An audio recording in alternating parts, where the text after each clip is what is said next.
Ini belum dia. Oke, selamat malam. Assalamualaikum dan rekan-rekan muslim. Assalamualaikum. Ya, malam ini kita mau berdiskusi lintas agama ya. Ya, antara narasumber muslim, Bang Zuma dan Sis Minayung mewakili kekristenan. Menampilkan gambar yang cocok. Aduh, ini Pak Abdul bocor suaranya. Ya, jadi ini berasal dari TikTok di komal saya juga tadi, bahwa Minayong akan menelanjangi Quran, ya, bahwa kenapa dongeng-dongeng legenda Yahudi itu terdapat di kitab suci Al-Quran. Kan begitu ya Minayong ya? Apa saya lebih salah? tepatnya kita membahas tentang kekristenan yang dimana bidat-bidat aliran sesat yang diambil oleh Al-Quran sendiri. Gitu Pak. Oke. Jadi begitu ya Bang Zuma. Jadi temanya udah disepakati. Iya. Saya ikut aja. Apapun dibahas saya ikuti iramanya. Silakan. Oke. Kita pakai durasi yang 5 menit aja. Mulai dari opening statement-nya Minayong 5 menit. Silakan. Ya, ini timernya udah jalan belum, Pak? Belum ya? Belum. Timer. Belum. Ada ya? Oke, tolong di-share screen dong, Mas. Belum ada timer. Kita dari Nanti itu timer secara manual aja ya. Nah, aku sportif ke orangnya. Iya. Oke. Dimulai di saat saya berbicara ya, Tok ya. Tapi sebelum itu saya mau berdoa dulu, boleh nggak, Tok? Dan teman-teman muslim? Sebentar saja. Boleh. Untuk kita semua di sini. Ya, baik. Oke. Dalam nama Bapa, Putra, dan Roh Kudus. Amin. Allah yang Maha Rahim, Allah pada malam hari ini, kami hadir semua di sini, ingin membahas mengenai Engkau, melalui ajaran-ajaran dan hikmat-hikmat yang pernah Engkau berikan pada kami. Allah yang Maha Rahim, limpahkanlah Roh Kudus-Mu terhadap kami, terhadap saya, terutama dan terhadap Kak Zuma, agar apa yang kami sampaikan sesuai dengan kemauan-Mu, sesuai dengan kehendak-Mu Tuhan. Dan seperti Engkau yang telah memberikan Roh Kudus-Mu kepada para pendahulu kami, nabi-nabi kami seperti Nabi Musa dan yang lainnya, dan di perjanjian baru seperti para rasul dan para murid dalam menulis mengenai Engkau yang maha mulia, mengenai Engkau yang maha misterius bagi manusia yang tidak bisa ditembus oleh akal manusia. Kami percaya Tuhan, berkat-Mu kepada kami mengalir pada malam hari ini, agar kami dapat mampu menyenangkan hati-Mu.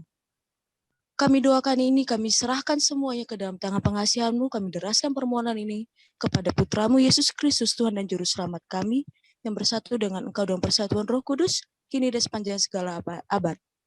Kemuliaan kepada Bapa dan Putra dan Kudus, seperti pada permulaan, sekarang, selalu, dan sepanjang segala abad. Amin. Oke, teman-teman, saya mulai ya, waktu dimulai.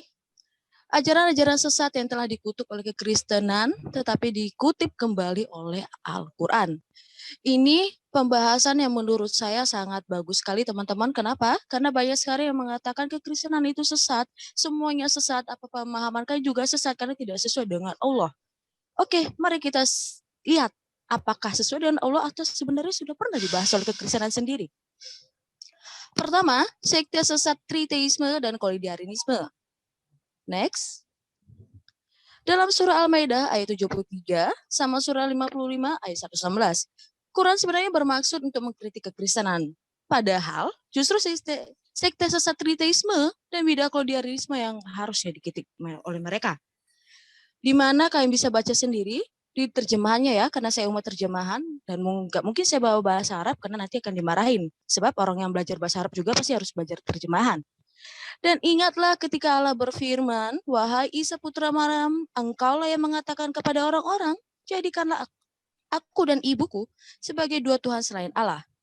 Menjawab, maha suci engkau, tidak patut bagiku mengatakan apa yang bukan hakku. Itu yang dikatakan. Lalu, apakah ini sesuai dengan kekristenan? Jelas, kritik ini salah alamat dan minus nilai sejarah ya. Karena kita tidak pernah menuhankan Maria.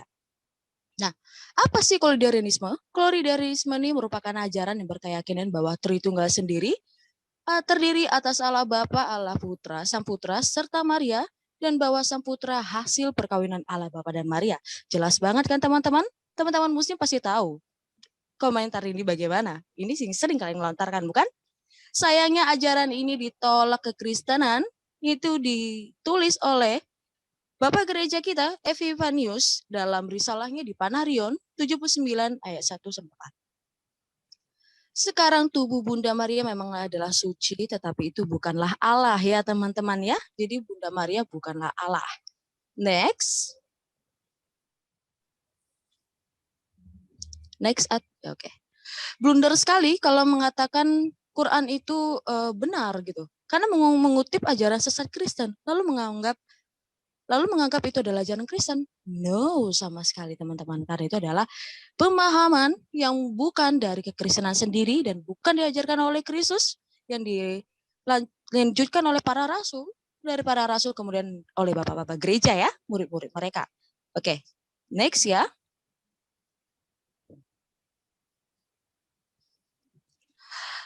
Next, selanjutnya sekte sesat Sabellianisme. Dalam surah Al-Maidah ayat 17-18, Quran bermaksud mengkritik kekristenan kembali, tapi justru sekte sesat Sabellianisme lah yang dikritik. Teman-teman bisa baca sendiri di dalam Quran kalian sendiri ya. Tidak mungkin saya mengajarkannya karena saya bukan pengajar bahasa Arab.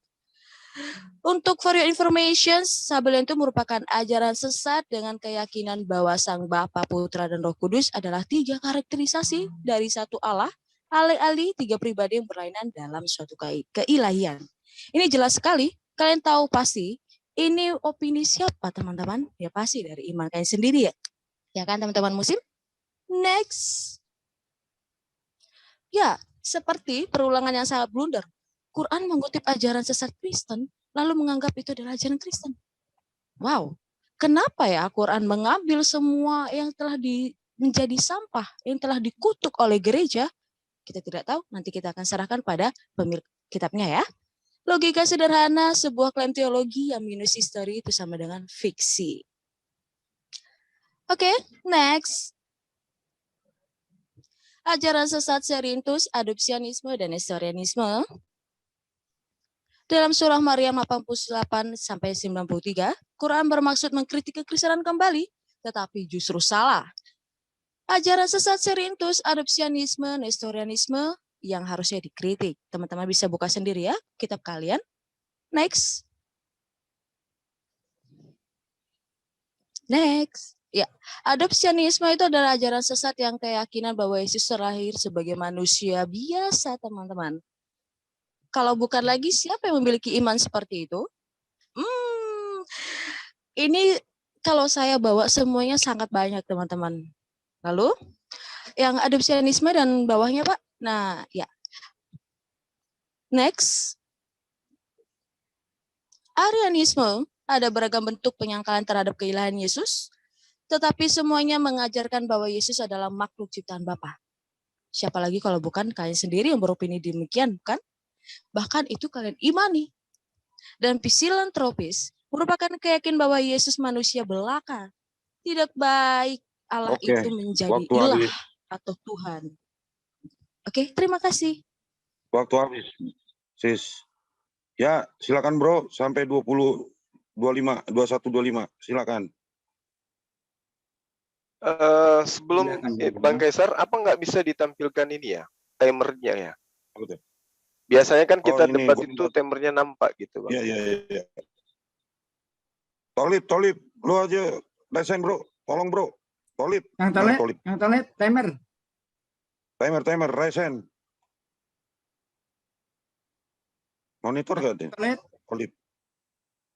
Ya doa aja dulu. Tadi kita udah doa. Ya. Berdoa aja dulu bro, sebelum sambil nunggu. Bang Alif ada timer Bang Alif. Gak bisa buka kamera. Ya, Pak Amir bikin doa. Tadi kan Kristen bikin doa. Ustadz Talib bikin doa lah. Dari Islam biar imbang. Dikasih co-host. Kang Tolip dikasih co-host. Talib. Silakan atau Gema. Ya. Mana? Kang Tolip. Oh iya. Si Tolip. Nggak bisa buka kamera. Nggak bisa buka kamera.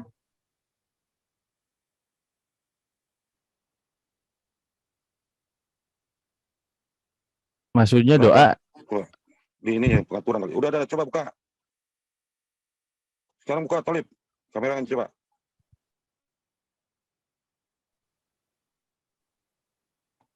Udah tuh udah tinggal bisa. disenterin aja. Udah ya. Oke, kami persilakan bagi pihak Muslim untuk sebelum Bang Zuma berbicara, kita kasih waktu untuk doa dulu karena tadi kan doa Kristen udah, biar imbang lah. Ya Ustadz Alif atau siapa yang mimpin nih? Ustadz Budi, Bema. Mungkin langsung sama Guru Unda. Silakan aja, Dek. Bang Alif, Bacakan aja silakan surah Bang ini. Alif. Oke. Doa. Baik ya, mungkin singkat. Bismillahirrahmanirrahim. Alhamdulillahirrabbilalamin. Hamdan yuwafi ni'amahu wa kafi mazidah. Ya Rabbana lakal hamdu kama yanbaghi li jalali wajhikal karim wa adami sultanik. Allahumma ighfir lana dunubana wal ihwanina wal jamil muslimina wal muslimat wal mu'minina wal mu'minat ala hayya minhum wal amat. Allahumma arinal haqqa haqqa warzuqna tiba'ah wa arinal batila batil warzuqna jinabah. Rabbana afrig alaina sabra wasabit aqdamana wangsurna ala qaumil kafirin wangsurna ala qaumil musyrikin wangsurna ala qaumil. Rabbana atina fid dunya hasanah wa fil akhirati hasanah wa qina adzabannar. Subhana rabbika rabbil izzati amma yasifun wa salamun ala mursalin walhamdulillahirabbil alamin. Mungkin itu aja. Amin. Amin. Terima kasih. Ya, silakan Bro Zuma. Waktu dimulai dari Bro berbicara. Silakan. Baik. Bismillahirrahmanirrahim. Assalamualaikum warahmatullahi wabarakatuh. Puji syukur kepada Allah Subhanahu wa taala. Warahmatullahi wabarakatuh. Sorry, ini berisik Salam di sini, dan makanya saya taslim tutup. pada junjungan kita Rasulullah Muhammad sallallahu alaihi wasallam dan juga pada sahabat-sahabat yang ada di sini. Terima kasih karena telah menyiapkan ruang, ya. Yang pertama tadi membahas tentang surah Al-Maidah. Laqad kafaral ladzina qalu innallaha thalithu thalatha wa ma min ilahin illa ilahu wahid. Dikatakan ini salah katanya.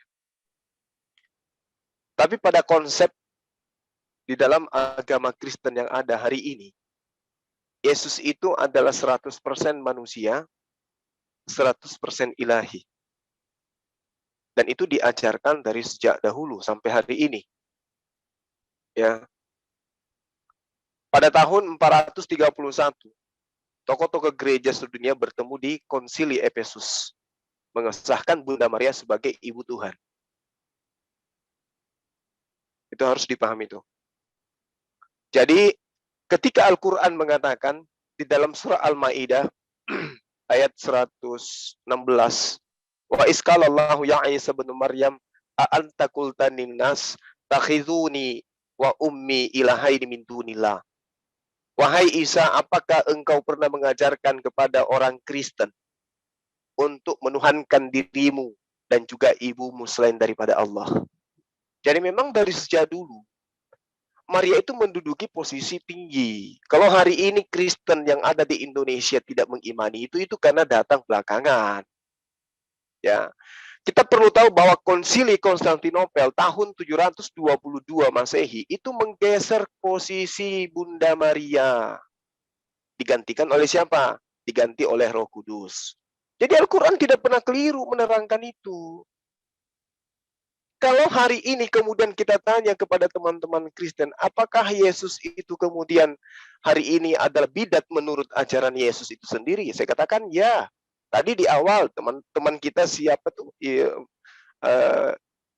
Mbak Mina membawa pernyataan Allah yang Maha Rahim. Itu di mana diambil kata-kata kayak begitu?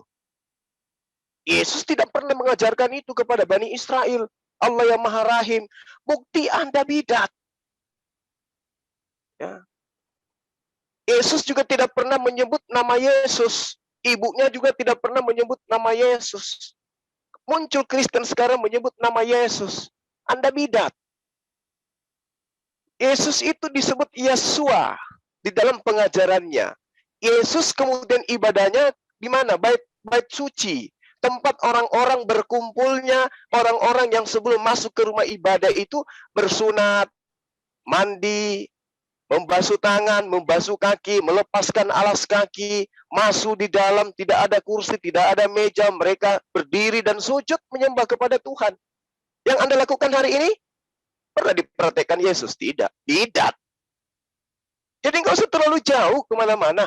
Yang Anda gali Al-Quranul Karim, Al-Ma'idah ayat 116, kemudian Ali Imran 73, itu semua sudah dilakukan oleh orang-orang terdahulu sebelum Anda. Jadi apa yang diterangkan oleh Al-Quran, tidak ada yang salah.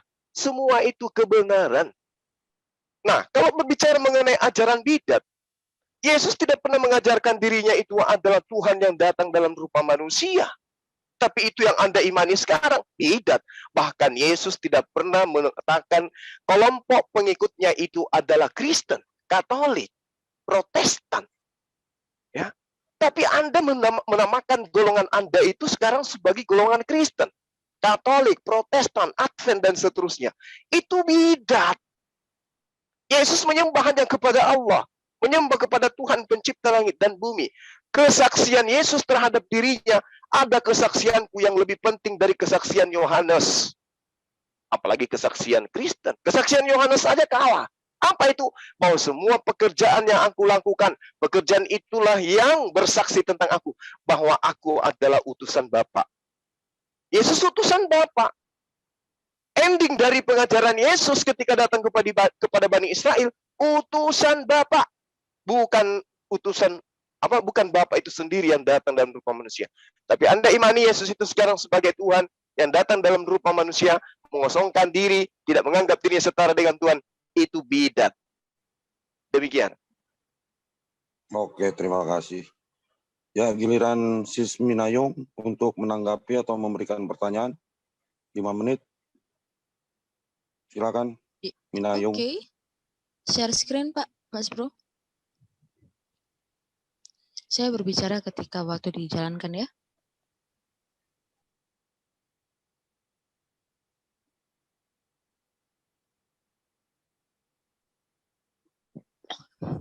Oke, kita kembali lagi di slide yang pertama ya teman-teman. Sepertinya Pak Zuma ini tidak menyimak dari awal ya, bahwa ajaran itu sebenarnya bukan diajarkan oleh Yesus sendiri, pemahaman-pemahaman sesat-sesat seperti itu. Makanya kenapa dikutuk oleh kekristenan sendiri, oleh para murid-murid rasul, yang pasti jelas. Mungkin Muslim juga mengenal yang namanya mata rantai, ya kan?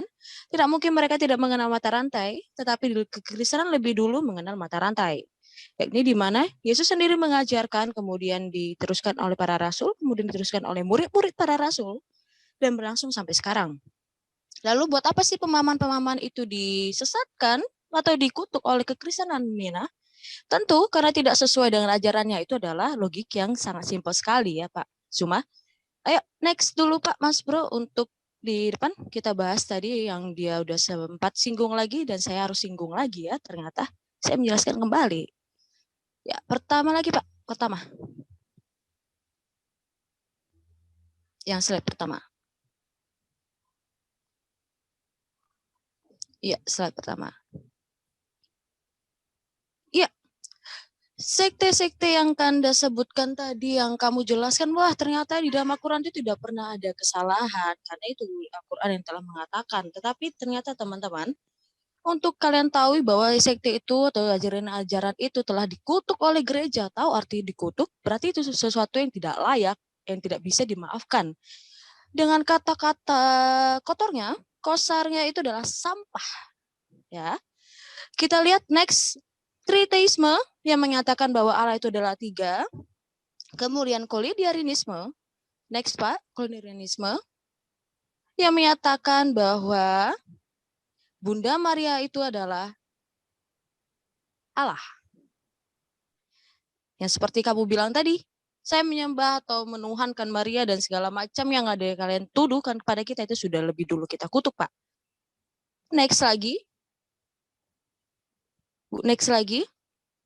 Ya, yang dikatakan Bunda Allah itu bukan berarti dia adalah Allah, melainkan adalah perantara yang menyatakan bahwa firman dinyatakan melalui Bunda Maria, melalui apa? Inkarnasi yang harus lahir dari manusia. Nah, kemudian sekte-sekte ini berkembang dari orang-orang yang bisa dikatakan bukan orang Yahudi, non-Yahudi sendiri, dan bahkan Arab. Ini berkembang di daerah Jazirah Arab. Teman-teman tahu? Di daerah Jazirah Arab, kekristenan gnostik Arab itu tidak mengenal bahwa kitab suci itu merupakan kitab suci, merupakan hanya kitab biasa, yang mungkin kalian juga tidak akan terima bahwa kitab suci dikatakan hanya kitab biasa. Nah, pertanyaannya kepada Pak Zuma, ini sangat familiar mungkin ya, yang katanya Al-Quran itu adalah maha sempurna untuk menyempurnakan yang sempurna menyempurnakan yang lain. Pertanyaannya begini, Pak. Dari mana yang disempurnakan kalau yang di dalam Al-Quran sendiri itu mencatut habis, mengambil habis dari bidat-bidat, aliran-aliran sesat yang telah dikutuk oleh kekristenan. Ingat, kekristenan itu menurut kalian adalah pagan. Tetapi kenapa hal-hal yang pagan yang telah dikutuk oleh pagan loh, sekelas pagan itu diambil oleh Al-Quran. Pertanyaan sangat simpel, saya rasa kamu bisa menjawab, Pak. Jawab saja lewat dari imanmu. Saya mempercayai menganut Quran, surah Ibrahim 52 mengatakan sejelas-jelasnya dan pemahaman mengenai manusia ada di situ. Kemudian Yunus 1:1 mengatakan bahwa sedetail-detailnya Al-Quran. Saya harap Bapak bisa menjelaskan dari iman Bapak ya. Saya harap sekali Pak. Terima kasih. Masih ada 1 menit? Udah? Ya, saya harap nanti dijelaskan dan saya ulang lagi teman-teman bahwa ajaran sesat ini bukan dari kekristenan yang benar. Makanya kenapa dikutuk? Kalau misalkan tidak dikutuk berarti kekristenan sendiri mengadopsi. Melainkan ini tidak sesuai dengan ajaran mata rantai para rasul. Seperti misantropisme yang mengatakan bahwa Yesus itu hanya manusia biasa. Dan tidak baik Allah itu menjadi manusia. Itu mirip sekali dengan kalian. Bahkan apostasis itu merupakan aliran sesat yang mengatakan neraka itu tidak kekal. Itu sama seperti kalian memahami bahwa neraka itu tidak kekal ya. Bahkan Basilides yang kalian imani bahwa Isa itu diserupakan, ternyata mencatut habis dari Basilides. Saya ulangi lagi pertanyaan saya Pak. Kenapa Quran mengambil habis? Apa ajaran-ajaran yang telah anatema atau dikutuk oleh kekristenan. Terima kasih. Ya, waktu habis. Silakan Bro Zuma untuk menjawab dan menanggapi. Baik. Bismillahirrahmanirrahim. Jadi ketika saudari bertanya kepada saya, kenapa kemudian Al-Quran itu mengambil habis? Itu pemahaman saudara ya. Nah, kemudian ketika Anda membawa Al-Quran surah Ibrahim ayat 52. Bismillahirrahmanirrahim. Haza balagul linnas. Waliyunzaru bihi waliya'lamu annama huwa ilahu wahid. Waliyazakkaru ulul albab. Jadi di sini diterangkan bahwasanya Al-Quran ini adalah penjelasan sempurna bagi manusia. Ini terkait apa? Terkait tentang apa yang terjadi pada masa lampau, masa yang ada pada masa itu, dan masa yang akan datang. Ini yang diterangkan oleh Al-Quran. Untuk apa kemudian? Agar mereka diberi peringatan dengannya. Poinnya di mana? Dialah Tuhan yang esa dan agar orang berakal itu mengambil pelajaran. Jadi poin daripada kesempurnaan Al-Quran penjelasannya terkait tentang Tuhan, ketauhidan. Terkait dengan teguran Allah kepada orang-orang terdahulu yang gemar kemudian mengambil tokoh-tokoh dari mereka untuk dijadikan sebagai Tuhan selain daripada Allah. Nah, kalau hari ini kemudian Anda mengatakan Kristen membidat-bidatkan agama yang diterangkan oleh Al-Quran, justru Anda menguatkan Al-Quran. Berarti Al-Quran sudah benar, ajaran yang dibidat-bidatkan Al-Quran, yang dikatakan sebagai ajaran kafir atau kufur itu tidak salah. Karena Kristen pun mengiyakan. Masalahnya sekarang, yang dibidatkan itu tidak jauh beda dengan yang membidatkan. Antara Kristen yang membidat-bidatkan Kristen yang lain itu nggak jauh beda. Apa bedanya coba kira-kira? Sama-sama bukan ajaran dari Yesus. Yesus mengajarkan apa? Ketaatan. Ketaatan kepada siapa? Kepada Bapa. Apa fungsi ketaatan itu? Mengasihi. Kasihilah Allahmu dengan segenap hatimu. Bagaimana cara mengasihi Allah? Bagaimana cara mengasihi Tuhan? Menurut ajaran para nabi yang diajarkan pula oleh Yesus, mentaati segala perintah-perintahnya. Di mana termaktub perintah Tuhan? Hukum Taurat. Apakah Kristen masih menjalankan hukum Taurat? Tidak. Apakah mereka bidat? Ya, pasti bidat. Jangan engkau makan babi. Kristen gimana? Akan bidat. Jadi kalau Anda mau berbicara menyalah-nyalahkan Al-Quran, justru yang Anda terangkan ini membenarkan isi Quran. Kristen muncul kemudian juga kena. Laqad kafaral ladzina qalu, mengatakan 1 dari 3. Makanya ada konsep Trinitas. Trinitas itu asalnya dari mana? Dari Kristen. Apakah Yesus mengajarkan Trinitas? Tidak. Menyebut nama Kristen aja kagak. Jadi ketika Anda berbicara mengenai bidat, mohon maaf kata ini. Mohon maaf sekali lagi nih. Anda lah yang ada di sana. Karena Yesus mengatakan di dalam kitab Anda sendiri, Yohanes 10 nomor 27. Sorry, ya 27 nomor 28. Nomor 27. Aku mengenal muridku. Muridku mengenal aku. Mereka mendengarkan perkataanku dan mengikuti aku. Sekarang apakah Anda mengikuti Yesus ibadah hari Sabat? Tidak. Apakah Anda mengikuti Yesus menyembahnya kepada Allah? Tidak. Apakah Anda mengikuti Yesus taat kepada hukum Taurat? Tidak. Apakah Anda menyembah pribadi satu Tuhan dan tidak pernah bersekutu menjadi makhluk? Tidak. Yesus apakah merasulkan Paulus? Merasulkan Lukas, Markus, dan semua yang Anda rasulkan? Tidak. Kalau tidak berarti Anda ajaran baru. Bidat berarti. Jadi Anda membidatkan Kristen lain, sementara Anda bermandikan sesuatu yang bidat. Sekarang kalau Anda berbicara Islam, dari poin mananya Anda mau mengatakan Islam itu bidat? Sementara kami tidak mengaku pengikut Yesus. Kami bukan pengikut Yesus. Yang dikatakan pengikut ketika yang diikuti takbir Allahu Akbar, makmum wajib hukumnya Allahu Akbar. Ketika Yesus mengatakan Shema Israel Adonai Eloheinu Adonai Ahad, Tuhan hidup kekal itu, mereka mengenal engkau satu-satunya Tuhan yang benar dan mengenal aku sebagai utusan. Ketika Yesus mengatakan aku utusan, pengikutnya wajib hukumnya. Gak boleh menambahi, gak boleh mengurangi. Kapan mengurangi dan menambahi, maka dia jatuh kepada posisi bidat. Bidat tempatnya di neraka. Apakah Yesus pernah mengusir orang-orang bidat yang mengatasnamakan dirinya sebagai pengikut? Yes. Baca Matius 7 nomor 21 sampai 23. Siapa yang diusir di sana? Enyahlah kau semua pembuat kejahatan. Siapa itu? Pelaku bidat. Coba Anda ngaca. Silakan. Waktu habis. Ya, silakan Minayong untuk menanggapinya. 5 menit.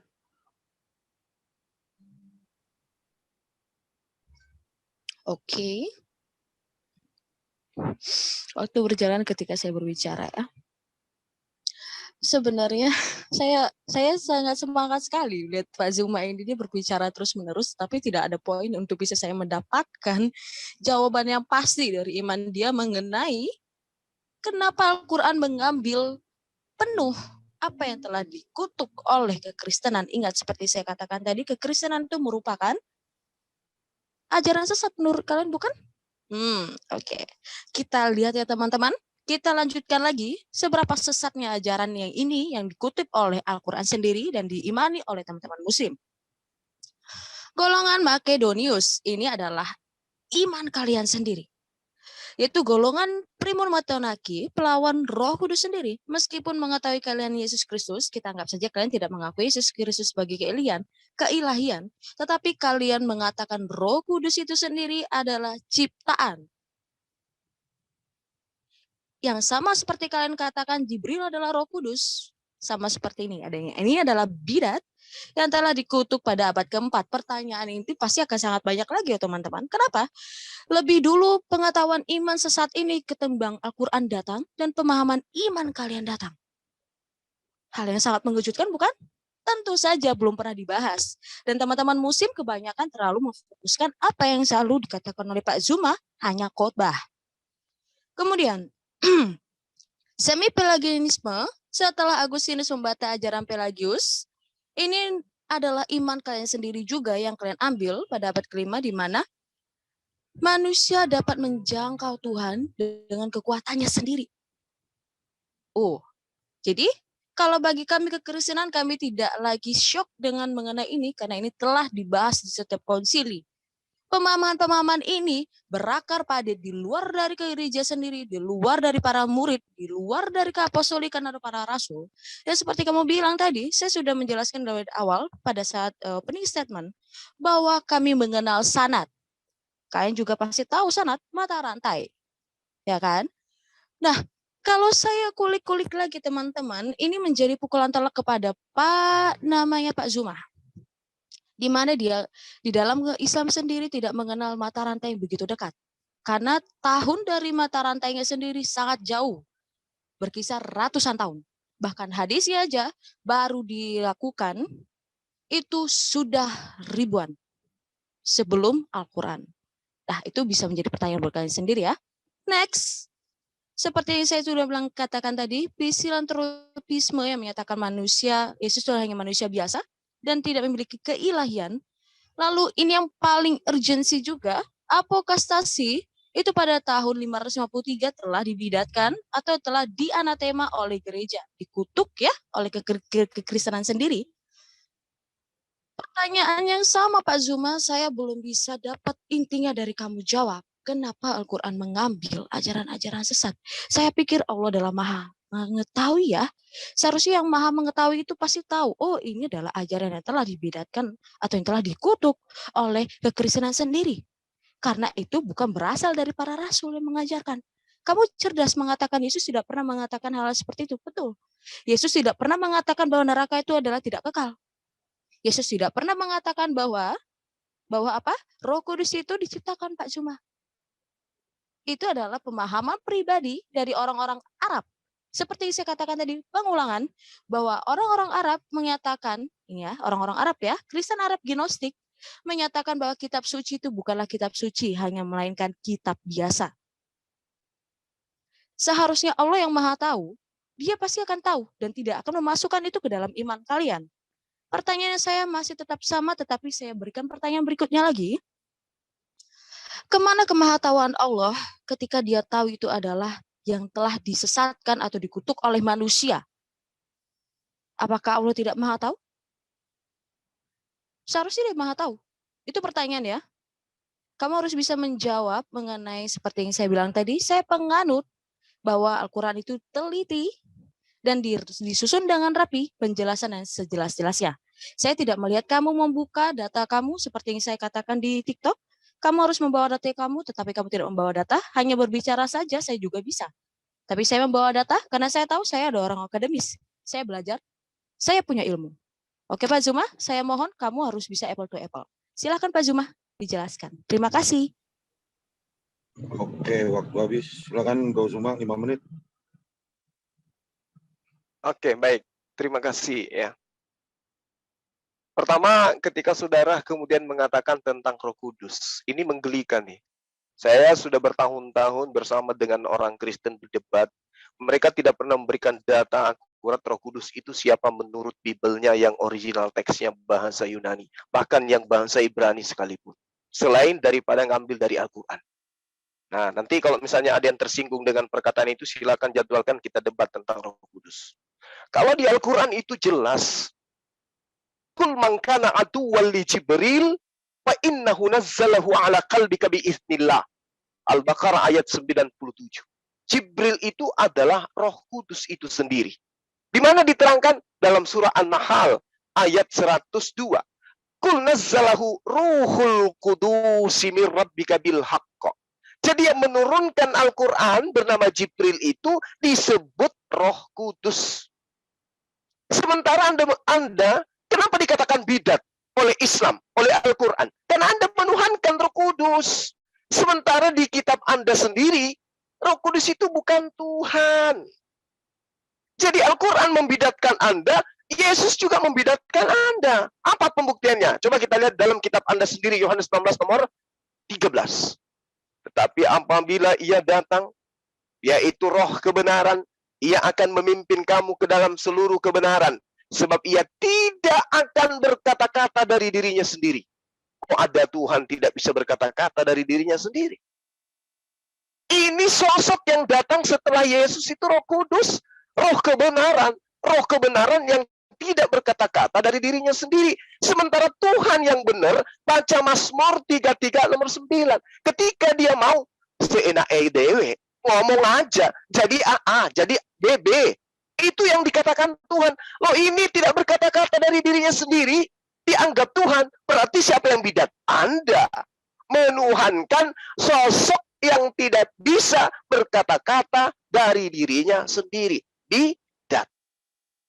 Lalu kemudian, di dalam kitab saudara, terkait dengan Al-Quranul Karim, jelas sekali dikatakan, di dalam surah Asy-Syura ayat 52, wa kadzalika auhayna ilaika ruhan min amrina. Demikianlah kami wahyukan kepadamu roh dengan perintah kami. Ini perintah. Apa tujuannya Roh Kudus itu datang kepada Rasulullah? Wa innaka latahdi ila siratim mustaqim. Untuk menjelaskan pembimbingan terhadap seluruh manusia kepada jalan yang lurus. Itu tujuan Roh Kudus datang. Makanya umat Islam itu dipenuhi oleh Roh Kudus. Kenapa? Karena umat Islam hidupnya mengikuti apa yang ada di dalam kitab suci. Al-Quranul Karim. Karena Al-Quranul Karim itu adalah perintah yang didatangkan oleh Roh Kudus yang tidak berkata-kata dari dirinya sendiri. Anda boleh baca di dalam Yesaya 40 nomor 1. Lihat itu hambaku yang kupegang, orang pilihanku, yang kepadanya aku berkenan. Aku telah menaruh rohku ke atasnya, supaya ia menyatakan hukum kepada bangsa-bangsa. Dijawab oleh Al-Quran, wa kadzalika auhayna ilaika ruhan min amrina. Jadi rohku ada di atasnya. Itulah Roh Kudus yang kemudian datang kepada Rasulullah untuk kemudian mengajarkan Rasulullah membimbing seluruh umat manusia. Nah, kenapa Anda bidat? Karena Anda menuhankan Roh Kudus. Sementara Roh Kudus itu adalah Jibril. Apa buktinya, Bang Suma? Baca Matius 1 nomor 18. Kelahiran Yesus Kristus adalah seperti berikut. Pada waktu Maria ibunya bertunangan dengan Yusuf, ternyata ia mengandung dari Roh Kudus. Ternyata mengandung dari Roh Kudus. Sebelum mereka hidup sebagai suami istri. Loh, Roh Kudus ini emang siapa, Bang Suma? Baca Lukas 1 nomor 20 nomor 27. Dalam bulan yang ke-6, Tuhan menyuruh malaikat Gabriel pergi ke sebuah kota di Galilea bernama Nazaret kepada seorang perawan yang bertunangan dengan seorang bernama Yusuf. Ternyata Roh Kudus yang datang kepada Maria itu adalah Jibril. Al-Quran dan kitab Anda mengatakan Roh Kudus itu Jibril. Ini data. Tapi Kristen yang membidatkan Kristen lain justru menyembah Gabriel yang mereka sebut Roh Kudus. Menyembah Roh Kudus yang adalah Jibril. Ayo, masih mau ngeles kalau kalian itu bidat? Kitab Anda sendiri yang mengatakan yang datang kepada Maria namanya Jibril. Dia digelari apa? Roh Kudus. Al-Quran pun demikian. Yang datang kepada Rasulullah Jibril. Digelari apa? Roh Kudus. Loh, kok dituhankan, Pieto, Mbak? Sadari, Anda bidat. Lanjut. Oke, waktu habis. Silakan, Sis Minayung. 5 menit. Iya. Oke. Di slide. Pak Zuma begitu semangat sampai diblunder sendiri ya, teman-teman. Saya tuh sangat apresiasi dengan cara narasinya Pak Zuma. Dia mengkait-kaitkan sesuatu yang tidak pernah diajarkan oleh kekristenan dari mula-mula sampai sekarang. Bahkan tidak pernah diajarkan oleh gereja. Bahkan kalau kalian mendengar di khotbah-khotbah pendeta, misa-misa, bahkan kalau kalian melihat dari dokumen-dokumen ASI gereja utama, secara primer di Vatikan.va tidak pernah dikatakan Jibril adalah Roh Kudus. Alright? Oke. Kita lihat bahwa di Makedonius ini, Roh Kudus merupakan ciptaan. Menurut Makedonius sama seperti kalian mengatakan adalah ciptaan. Melainkan berbeda dengan kita kekristenan mengimani apa yang dikatakan oleh Yesus sendiri. Yang dimana itu diterangkan oleh muridnya ketika dijelaskan oleh Rasul Paulus. Oleh Rasul Paulus pada suratnya di Efesus 4 ayat 30. Dan janganlah kamu mendukakan Roh Kudus Allah yang telah memetarkan kamu menjelang hari penyelamatan. Bukan hanya itu saja, teman-teman. Apa yang dikatakan oleh Yesus sendiri, janganlah kamu mendukakan Roh Kudus. Tetapi anak manusia bisa dikatakan, tetapi Roh Kudus tidak bisa dihujat, teman-teman. Roh Kudus itu sangat kudus sekali. Seperti juga dikatakan di Kisah Para Rasul 5 ayat 3-4, di mana dikatakan, ini percakapan antara Petrus dengan seorang pembeli tanah ya, penjual tanah. Apa katanya di ayat terakhir, di ayat 4? Engkau bukan mendustai manusia tetapi mendustai Allah karena Roh Kudus itu adalah Allah. Jelas pasti. Jadi Roh Kudus itu bukanlah ciptaan. Pak Zuma, kalaupun kamu mengimani itu adalah ciptaan, berarti saya pertanyakan kenapa kamu mengimani ajaran sesat yang telah dikutuk oleh kekristenan sendiri di tahun 552. Pak Zuma. Itu dibawakan oleh siapa? Bisa tahu sendiri ya, orang Arab lagi. Yang dimana Uskup Konstantinopel yang telah menganatemanya. Jadi pertanyaan balik lagi sama kamu Pak Zuma, kamu mengimani kenapa harus dari aliran sesat yang telah dikutuk oleh kekristenan sendiri. Saya pikir Allah yang Maha Tahu, Dia pasti akan memberikan sesuatu yang baru dan bukan yang sudah dibahas oleh manusia sejak sebelumnya Pak Zuma. Ini boleh harus segelintir loh Pak Zuma, belum semua saya buka. Dan paling jelas seperti saya katakan tadi, bahwa ajaran sesat itu adalah sampah. Kenapa kalian mengambil sampah yang telah dibuang oleh kekristenan sendiri? Kalian bisa mencari sendiri ya. Jangan banyak banget ngomong Pak Zuma, saya dari tadi melihat kamu tidak pernah membawa data. Teman-teman kamu juga sangat pintar sekali. Saya bawa PowerPoint ini biar saya ada data, biar kalian baca, kalian googling teman-teman. Golongan Makedonius, golongan Pelagianisme, kalian googling sendiri, banyak kok bertebaran. Di Vatikan.va, New Advent dari Ensiklopedia Katolik, dan juga dari kekristenan sendiri. Nah, pertanyaan lanjutannya, next, Mas Bro. Halo, Mas Bro, next. Ya, yang selanjutnya adalah apostatasi, yang dimana kalian menyatakan bahwa neraka itu tidak kekal. Ini adalah pemahaman yang telah dianatema tahun 553. Lalu kenapa lagi nih teman-teman? Why harus dari ajaran sesat, aliran sesat? Ini pertanyaan yang sangat berulang-ulang kali saya lontarkan tetapi tidak bisa dijawab secara pasti dari Al-Quran. Dan bahkan dari Pak Zuma sendiri dia tidak bisa menjelaskan why harus dari ajaran sesat yang telah disesatkan oleh manusia. Ya menurut kalian ya, kekristenan itu adalah hanya manusia biasa yang mengeluarkan manusia ya, begitulah gosip-gosip kalian kan. Dan kenapa Allah yang Maha Tahu dia tidak bisa memberikan wahyu yang lain, yang baru, yang mungkin lebih benar dari itu? Itu pertanyaan yang belum dijawab dari tadi Pak. Sampai saat ini. Dan saya mohon dengan sangat lagi bahwa datanya Pak jangan hanya keluar-keluar saja, saya bisa kok. Gitu ya. Nah, next lagi, logik jika ajaran sesat justru menjadi bagian iman muslim, lalu bagaimana keselamatan dalam iman Islam terjamin? Keselamatan tidak terjamin sepertinya Pak ya. Coba kamu jawab. Bagaimana bisa terjamin keselamatan jika iman kalian ternyata diadopsi atau mengadopsi bahkan mengambil seluruhnya dari aliran sesat yang telah dikutuk oleh kekristenan sudah sejak lama berabad-abad, yang kalian baru hanya datang di abad ke-6. Begitu ya Pak? Jangan lupa, 2 pertanyaan saya sebelumnya belum terjawab sampai sekarang dan ini pertanyaan berikutnya lagi. Oke, sekian dan terima kasih. Oke, waktu habis. Silakan Bro Zuma untuk menjawab pertanyaan. Baik, jadi ketika Anda menuduh neraka itu tidak kekal, Anda salah. Neraka itu kekal. Ya, neraka itu pasti kekal adanya. Makanya dikatakan fi nari jahannam khalidina fiha. Ayat lain menerangkan As-Zukhruf ayat 74. Innal mujrimina fi azabin jahannam khalidun. Kekal itu. Neraka itu kekal. Tetapi Anda kemudian mengatakan orang yang masuk ke neraka kekal di dalamnya. Kalau di Islam tidak. Kalau di Islam itu berkesesuaian dengan ajarannya Yesus. Orang diupah berdasarkan perbuatan. Orang diupah berdasarkan amal. Perbanyaklah harta surga. Harta surga itu perbuatan baik. Ketika Yesus ditanya, seperti apakah kami bisa memperoleh hidup? Lakukan hukum Taurat. Sudah ya Rabi, ya guru. Apa yang dikatakan? Datanglah kepadaku, juallah semua hartamu. Berarti amal, sedekah, infak. Lalu kemudian bagaimana dengan neraka? Diupah berdasarkan perbuatan ketika dia hidup. Kalau perbuatannya ada kebaikan dan ada keburukan, ya diupah dulu keburukannya, baru diberi upah kebaikannya. Islam dan ajaran Yesus itu sama. Lah yang kalian itu dari mana ajarannya? Kalian yang bid'ah. Kalau terkait dengan alam nerakanya, neraka itu kekal. Ayatnya banyak, neraka itu kekal. Yang mana yang kekal itu? Orang-orang kafir yang kekal di dalamnya.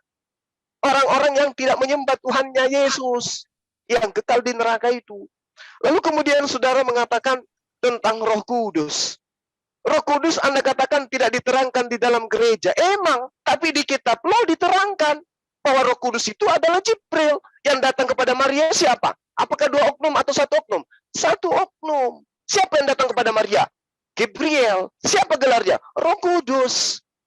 Tidak ada 2 oknum antara Jibril dan Roh Kudus. Anda salah persepsi tentang Roh Kudus yang datang setelah Yesus terangkat. Roh Kudus yang datang setelah Yesus itu adalah makhluk yang tidak berkata-kata dari dirinya sendiri. Tidak mungkin Tuhan. Kalau Tuhan itu, Mbak, baca di Yesaya 55 nomor 11. Baca di Mazmur 33 nomor 9. Tuhan itu malah berkehendak. Sementara yang datang kepada manusia setelah Yesus terangkat, yang Roh Kudus itu tidak berkata-kata dari dirinya sendiri. Berarti dari oknum lain. Masa dituhankan oknum yang masih menerima firman dari oknum lain? Itu bid'ah namanya. Yang datang Roh Kudus itu adalah utusan. Makanya Yesus mengatakan, aku akan minta kepada Bapa. Di mana diterangkan Yesus itu? Dia minta kepada Bapa. Di kitab Anda sendiri. Yohanes 14 nomor 16. Yesus minta kepada Bapa agar Bapa memberikan kepada manusia penolong lain. Masa iya Yesus minta Tuhan untuk mengirim Tuhan? Logikanya di mana? Sementara Yesus mengatakan, hidup kekal itu adalah mereka mengenal Engkau satu-satunya. Mbak, kalau satu-satunya berarti cuma 1. Jangan ditambah-tambahin. Kalau kamu tambahin, berarti kamu bidat. Jangan cuma membidat-bidatkan Kristen yang lain, sementara Anda sendiri berlumurkan ajaran bidat. Ya, Tuhan yang diperkenalkan Yesus kepada Bani Israel itu namanya Allah. Mereka sebut Bapa, orang Yahudi kenal Hasem. Bukan Yesus. Sementara Kristen mengenal Yesus itu sebagai Bapa yang datang mengosongkan diri, dilahirkan oleh manusia, mati dibunuh oleh manusia, bangkit pada hari ketiga. Siapa yang mengimani itu? Mbak ini. Yesus ajarkan nggak? Tidak. Apa namanya tuh? Bidat. Islam datang untuk meluruskan itu semua. Jadi ketika Anda mengatakan, kenapa Al-Quran membahas? Yang dibahas Al-Quran itu bukan cuma yang Anda bidatkan. Anda juga yang dibahas oleh Al-Quran. Anda juga yang dibahas oleh Al-Quran. Lalu kemudian Anda mengatakan Al-Quran Islam itu tidak bersanad. Wow, keren. Kalian bersanad. Antara Yesus dengan Lukas aja terputus. Yesus dan Lukas, Markus, Paulus itu terputus. Dari mana Lukas itu mendapatkan keilmuan setebal itu? Depolius yang mulia. Banyak orang yang menceritakan peristiwa-peristiwa yang terjadi di antara kita. Dari mana Lukas terima itu sementara dia tidak pernah bertemu langsung dengan Yesus? Mana sanadnya? Karena Anda mengimani catatan Lukas sebagai firman Tuhan, Yesus tidak mengimaninya, Anda bidat. Demikian. Ya, silakan Miss Esis Minayung. Iya, saya sangat dari tadi saya ketawa loh. Cuma ya, nggak apa-apa lah. Saya tuh sangat apresiasi lagi kembali dengan cara opininya dan narasinya Pak Zuma yang sangat tidak nyambung dari kekristenan sendiri dan bahkan tidak seperti yang diajarkan oleh kekristenan sendiri ya teman-teman. Kenapa saya katakan begitu? Karena dia bukan orang Kristen dan dia tidak pernah jatuh atau nyemplung di dalam kekristenan sendiri. Iman kami mengenal yang namanya sanad di mana para rasul sendiri, kalau kekatolikan mengatakan dan ortodoksi yang mengatakan, sanad terutama itu adalah Petrus yang merupakan dia yang diberikan kepercayaan oleh Yesus Kristus sendiri. Ya, terlalu banyak poin kamu, tetapi kamu tidak bisa sederhana untuk menjelaskan iman kamu sendiri, Pak Zuma. Ya, Dalam ajaran kekristenan sendiri, apa yang telah disampaikan oleh Pak Zuma, ternyata itu adalah masih tetap sama aliran sesat dari kekristenan sendiri yang telah dikutuk. Dan tetap seperti yang saya katakan, kalau Allah itu Maha Tahu, kenapa Al-Quran itu isinya apa yang telah disesatkan atau yang telah dikutuk oleh kekristenan sendiri pada abad mula-mula. Dan ya, kamu mengatakan bahwa Yesus sendiri tidak pernah mengajarkan ini itu, sedangkan kamu sendiri adalah iman yang baru datangan.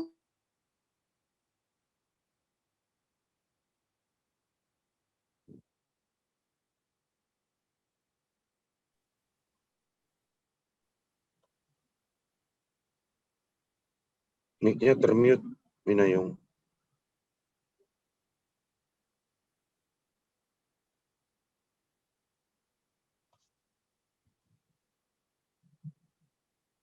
Halo. Kolip, waktunya dimatikan dulu. Minayung, Ya. termute tadi, suaranya nggak keluar. Oh, siapa yang Silakan mute? lanjut. Oh, oke. Ada. Oke. Sampai mana tadi, Ito? Sampai di mana tadi? Ya, seperti yang saya katakan tadi, bahwa di dalam Alkitab sendiri, bahkan di dalam nama-nama list malaikat-malaikat orang-orang Yahudi dan kekristenan tidak pernah ada namanya Jibril. Jibril itu hanya ada pada abad ke-6 yang dibawa oleh Islam sendiri. Itu bisa pertanyakan lagi sama iman kalian, kenapa bisa ada nama-nama hal seperti itu, yang bahkan tidak diimani oleh Yahudi dan kekristenan. Nah, yang kamu kutip mengenai Jibril atau kami mengenalnya nama Gabriel, yang bertemu dengan Maryam, atau saya bilang Maria di dalam kita, Bunda Maria sendiri, dia tidak menjadi Roh Kudus untuk masuk ke dalam perutnya Bunda Maria. Dia hanya mengatakan, "Salam Maria, penuh rahmat Tuhan sertamu. Terpujilah engkau di antara wanita, dan terpujilah buah tubuhmu, Kristus." Sebab apa? Ketika Maria mendengar perkataan itu, apa kata Bunda Maria? Terjadilah padaku menurut perkataan Tuhan. Apa diperkatakan Tuhan? Tuhan mengatakan bahwa Roh Kudus akan berdiam di dalam dirinya, yang akan di mana dia akan membawa keselamatan itu sendiri melalui kelahiran putranya, Yesus Kristus, yang mana adalah Sang Firman sendiri. Ini kalian tidak mengerti karena kalian adalah iman datangan, dan kalian mengimani ajaran sesat, yang di mana pada tahun itu, pada tahun kalian abad ke-6, bahwa penganut Aryan bekerja sama dengan Muslim untuk menggencarkan iman yang baru. Bisa dikatakan ini adalah sebuah komunitas yang baru dan bukan dari iman agama baru ya, mainkan komunitas. Kembali lagi saya katakan untuk kamu, Pak Zuma, bahwa kamu sendiri menyatakan bahwa neraka itu hanya kekalnya kepada orang kafir. Berarti kemahakasihan Allahmu tidak pernah ada. Karena Allahmu telah menetapkan orang kafir dan orang yang tidak kafir. Itu sama sekali bertentangan dengan ajaran Kristus sendiri. Di mana Kristus sendiri mengatakan bahwa Dialah Tuhan yang memberikan apa? Matahari dan hujan kepada orang baik dan orang yang jahat. Oke? Dan kemudian kamu mengutip mengenai seorang pemuda yang orang kaya, dia ingin ikut mengenai Yesus. Dia tahu Yesus adalah Tuhan, tetapi Tuhan mengatakan, aku tidak perlu untuk harta-hartamu, tetapi aku perlu kamu. Apa yang dilakukan oleh anak muda itu? Anak muda itu meninggalkan Yesus karena dia sedih hatinya kepada hartanya. Itu mengenai apa sih, Mina? Itu mengenai kamu yang hanya meminta berkat sama Tuhan, tetapi kamu tidak memberikan hatimu kepada Tuhan. Jadi sedalam itu iman kita, Pak Zuma. Beda dengan iman kamu yang mengambil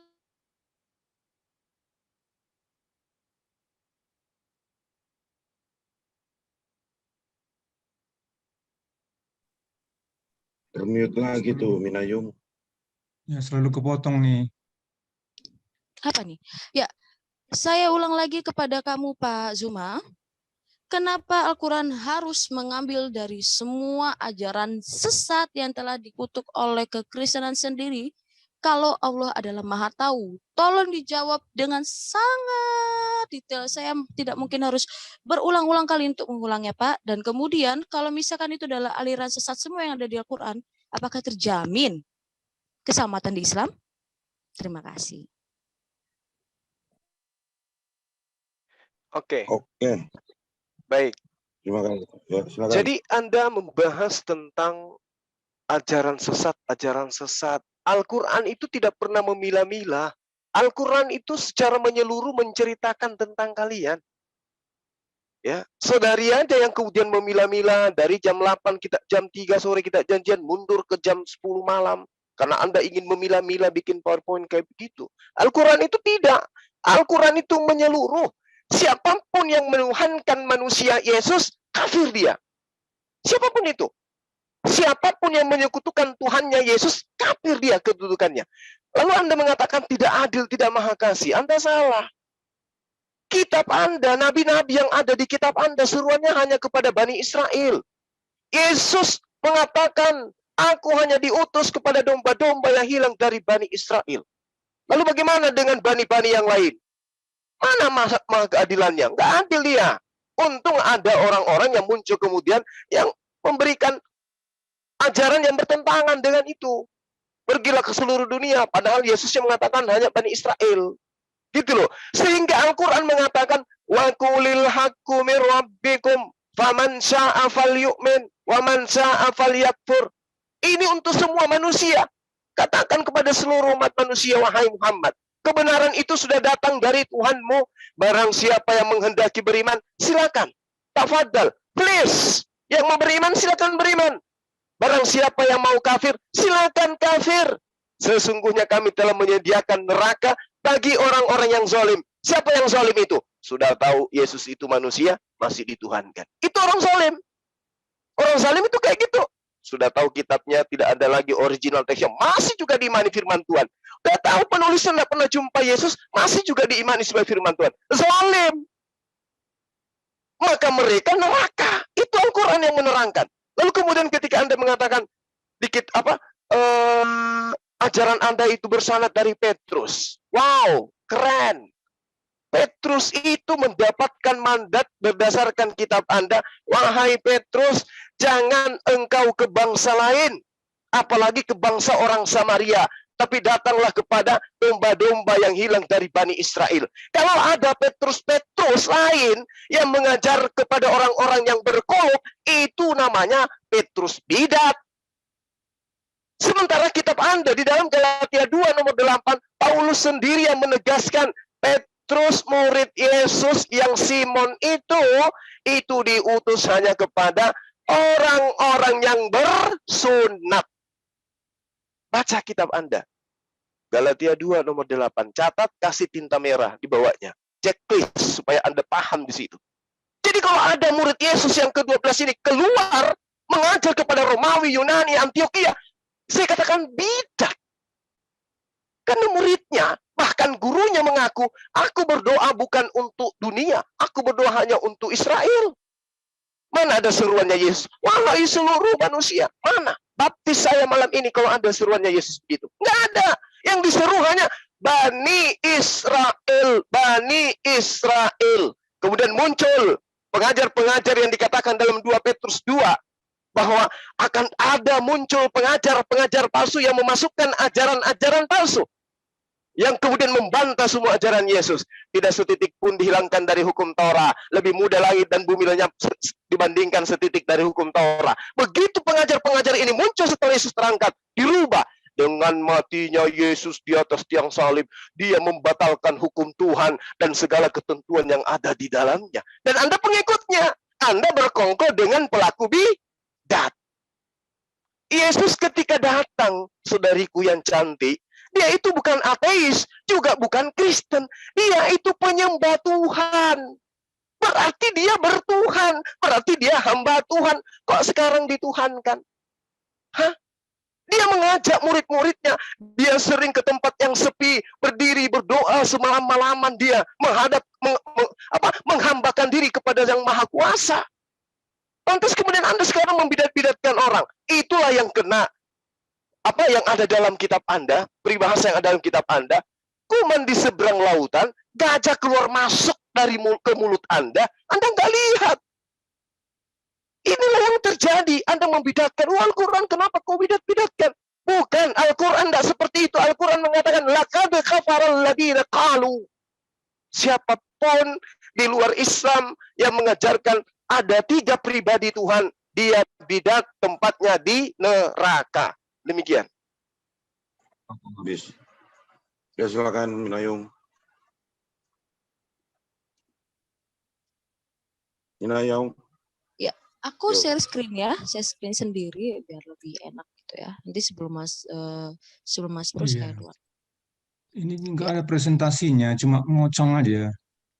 Ya udah, sabar Pak. Masa nggak percaya kepada kitab sendiri? Kan lucu. Pak, presentasimu mana kawan? Saya Ngucap tidak aja. sedang mengingini mengikuti Makanya kau irama omong kalian. kosong. Makanya omong Oh, kosong. jadi Udah, Bible yang tadi saya bacakan itu omong kosong ya? Ya, Permisi, syukurlah kalau begitu. permisi Pak. Terima Diskusi kasih dulu. Anda Kita mengatakan kitab Anda ya omong kosong. debatnya Mantap. Bang Zuma dengan Jangan Kak diganggu. Nina.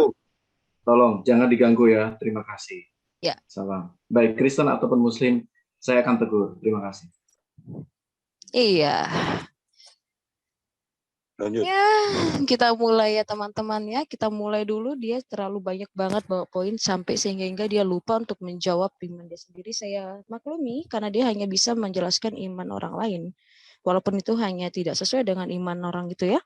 Iman sendiri dia tidak tahu. Oke, lanjut teman-teman ya. Seperti yang dia katakan bahwa Yesus datang kepada bangsa Israel, teman-teman. Kenapa? Ini mengingatkan kita kepada apa, teman-teman? Ya, Allah hanya memberitakan firman-Nya kepada Yakub, ketetapan-ketetapannya dan hukum-hukumnya kepada Israel. Ia tidak berbuat demikian kepada segala bangsa dan hukum-hukumnya tidak mereka kenal, ya. Jadi Yesus itu harus datang kepada bangsa Israel. Kenapa, teman-teman?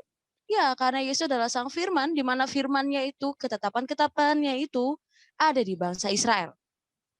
Jadi harus dia yang membenarkan kepada bangsa Israel bahwa seperti ini loh, seharusnya kamu melakukan bahwa karya keselamatan telah kulakukan.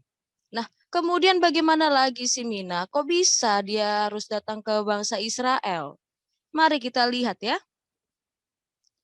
Bahwa di Yesaya 55 ayat 11, demikianlah firmanku yang keluar dari mulutku, ia tidak akan kembali kepadaku dengan sia-sia, tetapi ia akan melaksanakan apa yang kukendaki dan akan berhasil dalam apa yang kusuruh kepadanya. Jelas teman-teman, Yesus sebagai seorang firman yang keluar dari Bapa, dia harus kepada bangsa Israel dan bukan kepada bangsa Arab. Justru ini akan menabrak Isa yang datang di Arab. Pertanyaan buat kamu Pak Zuma, tambahan lagi yang kelima. Kenapa Isa datangnya di Arab dan bukan di Israel? Sedangkan ketetapan-ketetapan Allah itu adanya di Israel. Saya menggunakan kata Allah biar kamu paham. Lanjut lagi teman-teman. Di dalam kekristenan sendiri bahkan orang Yahudi juga meyakini bahwa apa teman-teman? Bahwa Allah itu berbicara kepada Abraham. Di mana teman-teman? Kita lihat ya. Kejadian 17 di mana ini mengenai anaknya ya yang harusnya ini ntar ya saya lihat dulu. Allah naik. Nih, di Kejadian 17 ayat 22 dikatakan setelah selesai berfirman kepada Abraham, naiklah Allah meninggalkan Abraham. Jelas sekali pemirsa dan teman-teman yang nonton nih, bahkan yang ada di Zoom ini dan bahkan Pak Zuma sendiri melihat secara terang benderang atau saya harus men-screenkan lebih gede. Bahwa kekristenan meyakini Tuhan itu bisa dilihat. Sang firman itu bisa dilihat. Di mana lagi sih Yohana? Kita back street lagi yuk. Back. Di Kejadian 3. Kejadian ketiga ketika Allah itu, Tuhan itu berjalan-jalan di Taman Eden. Ingat. Tuhan yang di dalam kekristenan dan Yahudi meyakini itu bisa dilihat dan bukan yang namanya harus melalui perantara Jibril. Satu hal yang pasti ya teman-teman. Nah, kembali lagi dengan ajaran bidat yang kamu bilang bahwa di dalam kekristenan sendiri ternyata lebih bidat dibanding itu. No, kita lebih dulu datang ketimbang kalian. Yang abad 6 yang bahkan itu mengambil dari ajaran sesat sendiri. Di share screen Mas Bro.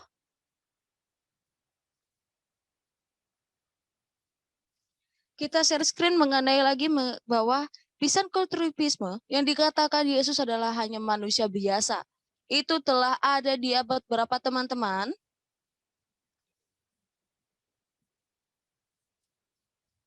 Ya, Pisantropisme sendiri itu adalah aliran sesat yang telah dianatema atau dikutuk oleh kekristenan sendiri.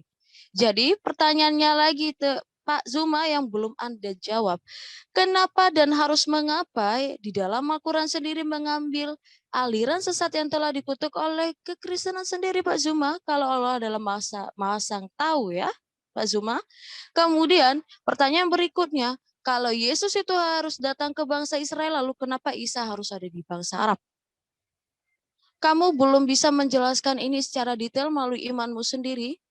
Saya meragukan kamu adalah seorang akademis yang hanya bisa berbicara sendiri. Saya pun bisa, Pak, tanpa data ini, Pak. Saya membawa data ini adanya sebagai pelampiran saya bahwa saya belajar, Pak. Ya, oke. Terima kasih, Pak. Oke. Silakan Bro Zuma. 5 menit. Iya. Ya, baik. Kenapa Islam itu, Rasulullah SAW itu datangnya di Arab, bukan di Israel? Satu. Karena kehebatan yang muncul kemudian oleh para nabi di depan Bani Israel, itu tidak dianggap oleh Bani Israel. Musa menyelamatkan mereka dari perbudakan. Apakah mereka kemudian beriman? Tidak. Yesus datang kemudian dikasih keajaiban yang sangat luar biasa, mujizat yang luar biasa. Apakah mereka masih beriman? Tidak juga. Terus kemudian yang datang ini membawa hukum-hukum tertulis, Al-Quranul Karim. Apa mungkin mereka mau imani? Udah pasti tidak. Bahkan sampai sekarang mereka tidak beriman. Tapi coba ketika datang ke Arab, sejazirah Arab beriman. Paham itu ya? Dan Anda harus tahu, Anda beragama Kristen itu bukan orang Yahudi yang ngajarin. Ya, itu dari barat tuh yang datang tuh. Bahkan kalau Anda jeli melihat kitab Anda sendiri, Matius 23 nomor 15. Celakalah engkau, wahai ahli Taurat. Orang Farisi, orang munafik menyeberangi lautan, menjelajahi daratan, mentobatkan orang masuk ke agamamu dan membuat dia orang neraka dan 2 kali lebih jahat daripada engkau. Ini sudah masa Yesus loh. Yesus datang unyu-unyu lahir di kandang binatang, memperlihatkan mukjizat, membangkitkan orang mati. Kagak dipercaya. Bagaimana Rasulullah yang buta huruf, tidak bisa apa-apa, datang kepada mereka. Yesus yang luar biasa aja, yang dari keturunan para raja, yang keturunan orang Lewi, keturunan bahkan disebut raja di atas raja aja, ditampar mukanya, diludahin, diseret. Allah itu maha tahu, makanya datangnya kepada bangsa Arab. Kenapa? Karena Tuhan sendiri mengatakan dalam Kejadian 49 nomor 10, tongkat estafet Israel Yehuda itu akan diberikan kepada dia yang berhak ketika ia datang. Siapa dia? Yang mampu menaklukkan bangsa-bangsa. Oke? Musa mengatakan datang nabi yang sama seperti aku, yang pada mulutnya dikasih firman, yang mujizatnya sama seperti Musa. Jadi kalau mujizat sama seperti Musa, bahkan yang lebih dari mujizat yang Musa datang ke orang Israel pun tetap saja ditolak. Kenapa? Mereka bangsa tegar tengkuk. Dan Tuhan tidak mau gagal lagi untuk mengajarkan hukum-hukumnya di atas muka bumi. Makanya saya katakan tadi Yesaya 42 nomor 2 itu loh. Ya, Yesaya 42 nomor 1 itu loh. Itulah hambaku yang kuberikan kepadanya, aku berkenan, aku akan memberikan rohku ke atasnya, supaya dia menyatakan hukum ke atas bangsa-bangsa. Yesus bisa nggak menyatakan hukum-hukum kepada bangsa-bangsa? Hukum apa?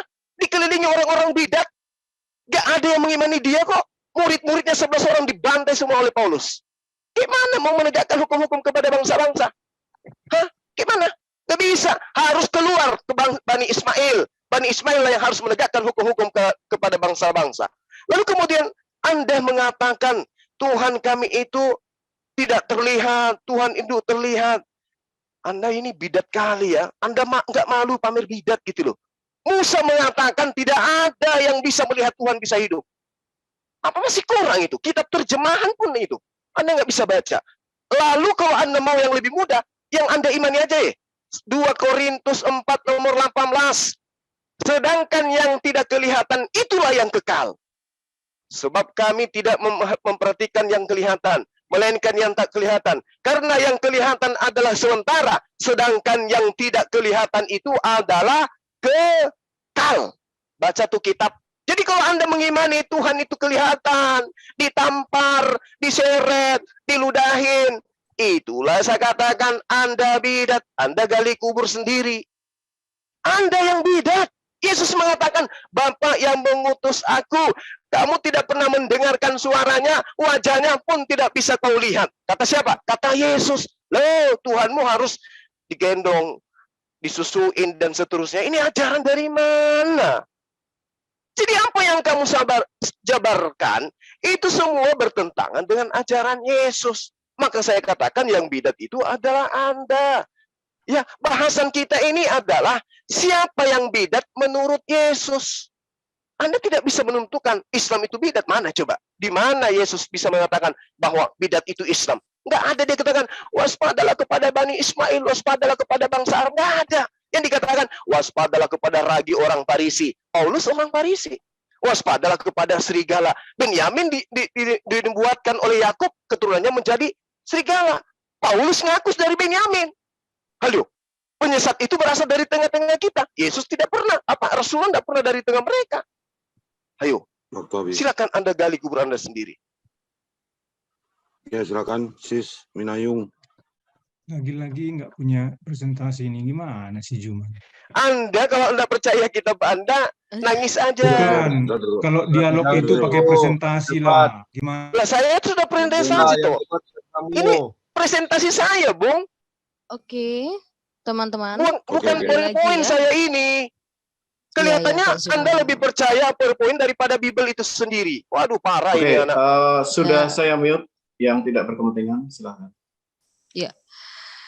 Jadi saya bisa kesimpulan sesuai dengan yang dikatakan oleh Pak Zuma, bahwa orang yang percaya dengan omongan Pak Zuma adalah benar ya. Oke, gak apa-apa. Ini menantang dari Yesus sendiri yang mengatakan bahwa yang didengarkan adalah Tuhan.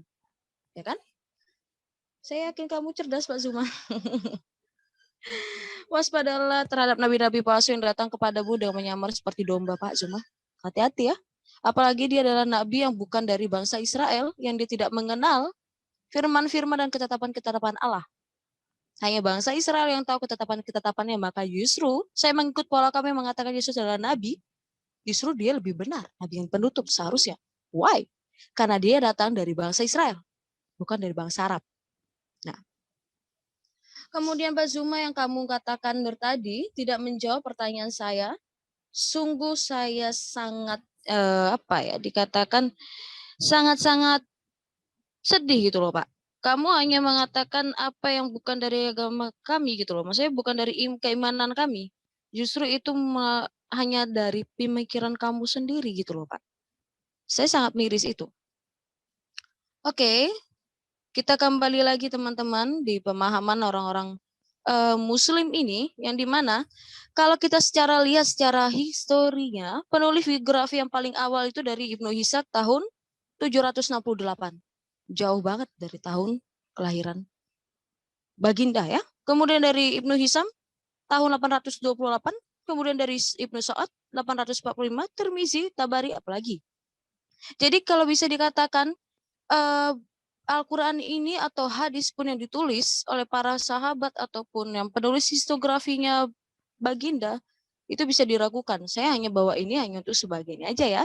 Pemukul telak aja untuk kalian yang mengatakan kekristenan itu adalah bidat, sedangkan kalian sendiri belum bisa menjelaskan iman kalian secara gamblang, bahwa secara historikal saja kalian susah untuk mengetahui secara sanad. Kemudian lanjut lagi ya. Dimana kalau kata orang, tradisi-tradisi ini ternyata hanya legendaris, yang dimana kurang lebih artifisial daripada informasi sejarah tambahan. Ternyata yang ada di dalam biografi Baginda kalian itu tidak sesuai dengan pada saat tahun itu. Kita lihat lagi teman-teman, di mana di dalam, ya sebentar kita lihat apa kata para pendirinya mengenai bagindamu ini, yang dikatakan bahkan para peneliti sendiri bahwa bagindamu memiliki epilepsi. Sebab kenapa? Karena itu juga ada di dalam hadis kalian. Nah, kembali lagi pada ajaran sesat yang saya katakan, tolong Mas Bro di share screen. Aduh, capek sekali ya. Tadi hanya ngomong doang, dia tidak memberikan data. Ya, kelahiran Yesus sendiri itu ada di Mika 5 ayat 2, di mana kehidupannya juga memuat banyak mukjizat. Itu dilihat di Yesaya 29:18, 35 ayat 5 sampai 6, 61 ayat 1, dan itu berdasarkan Matius 11 ayat 5, Lukas 4 ayat 18, Matius 5 ayat 30. Kalian mencatat sendiri. Kemudian penderitaan dan kematiannya di Yesaya 42, 49, 50, dan 53. Yesus menyatakan keahliannya juga dengan mengajar, memberikan hukum seperti Bapak bilang tadi, yang mengatakan begini firman Tuhan, itu berdasarkan Keluaran 4 ayat 2, 5 ayat 1, Yohanes 24 ayat 2, Hakim-Hakim 6 ayat 8, 1 Samuel 10 ayat 18.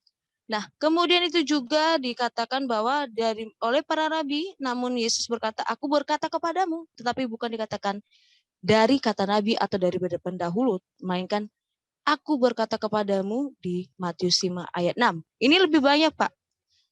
Kalau saya jabarkan di sini kayaknya habis waktu, tetap saya pada posisi saya menjelaskan iman saya dan kamu tidak bisa menjelaskan iman kamu. Kenapa dan harus Al-Quran itu mengambil penuh dari bidat-bidat atau ajaran-ajaran sesat yang telah dikutuk oleh kekristenan. Kalau Allah dalam Maha Tahu, seharusnya dia tidak mengambil dari yang telah dikutuk oleh kekristenan sendiri ya Pak ya. Ya itu pertanyaannya belum selesai sampai sekarang dan tidak dijawab dan hanya narasi saja. Saya capek Pak. Saya memikirkannya dan Bapak memframing saya mengundurnya bukan untuk memilih-milih Pak. Saya mengundurnya memang secara teknis, saya tidak mempunyai laptop, saya makanya minta Pak Mas Bro untuk share screen yang saya buat. Tahu? Oke, good. Thank you. Waktu habis. Ya, Bro Zuma. Tapi mohon banget tuh Pak Zuma, bawa dong datanya ditampilin gitu loh. Jangan ngomong aja, aku juga bisa kok ngomong aja Pak. Gampang bagiku ngomong doang. Jadi kalau cuman PowerPoint yang tanpa poin itu buat apa? Aduh, alasan banget. Buat apa? Gitu. Saya kalau ngajar di kampus memang nggak perlu PowerPoint. Ya iyalah, kalau ngomong doang semua orang bisa. Karena sudah terset di sini. Sudah terset di sini. Ya. Supaya bisa kita lihat secara... Jangan karena Anda tidak sanggup, maka Anda menghadapkan materi kemudian Anda jadikan itu senjata. Jangan. Masa yang kesian data yang saya sebutkan loh. Saya sebutkan data kitab. Nah, contoh misalnya, Anda menuduh Rasulullah Muhammad SAW itu epilepsi. Berisik. Anda coba baca Kisah Para Rasul 9 nomor 3 sampai 9. Siapa yang epilepsi di sana? Tiba-tiba jatuh. Baginda. Nah, itu baca Kisah Para Rasul 9 nomor 3 sampai 9. Loh. Oke, biar ajarin gitu loh. 2 Korintus 12. Ini berapa kali sih putarannya dari tadi aku males banget loh, Tok. Tunjukkanlah. Galatia 4. Zuma, tunjukkan. Jadi supaya jangan comot-comot ayat gitu maksud saya. Memang tadi saudara kalian itu nggak comot-comot ayat kamu. Yang tadi itu nggak comot-comot ayat gitu. Hah? Loh, pemahaman kalian kan pakai ayat itu, Pak. Gimana sih lo? Lah, gimana ceritanya saya membacakan ayat bahkan original teksnya wa qulil haqqu mir rabbikum faman syaa'a falyu'min. Sekarang gue pertanyakan, ayat yang gue bawa tadi sesuai nggak dengan imanmu bahwa kalian mengatakan bahwa kami mengimani Maria adalah Allah? Iya, kalian kan mengimani anaknya itu adalah Allah. Adinda, sadari. Ayam ketika bertelur menetas isinya ayam, kambing ketika beranak anaknya kambing, sapi ketika beranak anaknya sapi. Tuhan ketika dia dilahirkan berarti yang melahirkan adalah Pak Zuma. Sebentar. Saya membawa apa yang kamu imani, bukan saya bawa tidak kamu imani loh Pak Zuma. Ayo dong, apple to apple katanya Ustadz terkemuka. Masa sih menjelaskan iman kekristenan aja nggak sesuai Pak? Apaan sih?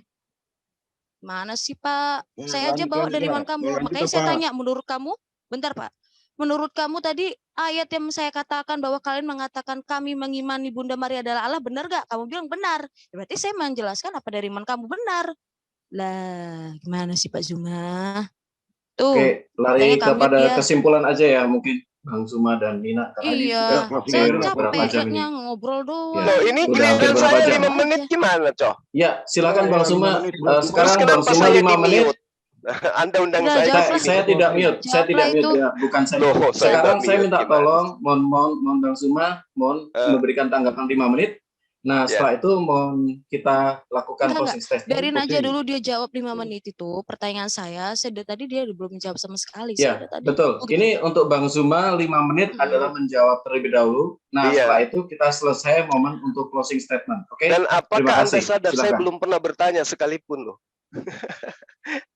Dari tadi Anda sesi Oh. pertama bertanya. Kamu tuh udah banyak bertanya dengan Ya, poin-poin sudah sebenarnya, ada. Sudah Pak. banyak Saya sekali, Bang. tuh Iya, nggak iya, karena bodoh-bodoh saya amat tahu gitu loh, Oke. Pak ada Zuma. keterbatasan Ayo, lanjut. di pihak Anda, jadi Oke. saya nggak bertanya. Iya, Tadi iya, Anda itu mengatakan keterbatasan. Jibril itu nanti dikenal di Islam di abad pertama. Ini data yang saya kasih. Daniel 8 nomor 16, Daniel 9 nomor 21, Lukas 1 nomor 19, Lukas 1 nomor 26. Malaikat Jibril, malaikat Jibril, malaikat Jibril. Oke? Orang pintar itu gitu. Nggak perlu PowerPoint, tapi tidak ada poinnya. Tinggal disebutkan aja datanya gitu loh, ya. Terus kemudian ketika Anda mengatakan bahwa Al-Qur'anul Karim keliru mengatakan kami itu menuhankan Maria. Dikatakan laqad kafara alladziina qalu innallaha tsalitsu tsalatsa. Lalu kemudian di dalam surah Ali Imran, wa idz qala Allahu ya Isa bin Maryam, a anta qulta linnas, kepada manusia, tidak dikatakan kepada sekte ini, kepada sekte ini. Apakah engkau pernah mengajarkan kepada manusia? Sembahlah aku, jadikanlah aku dan juga ibuku sebagai Tuhan selain daripada Allah. Yes.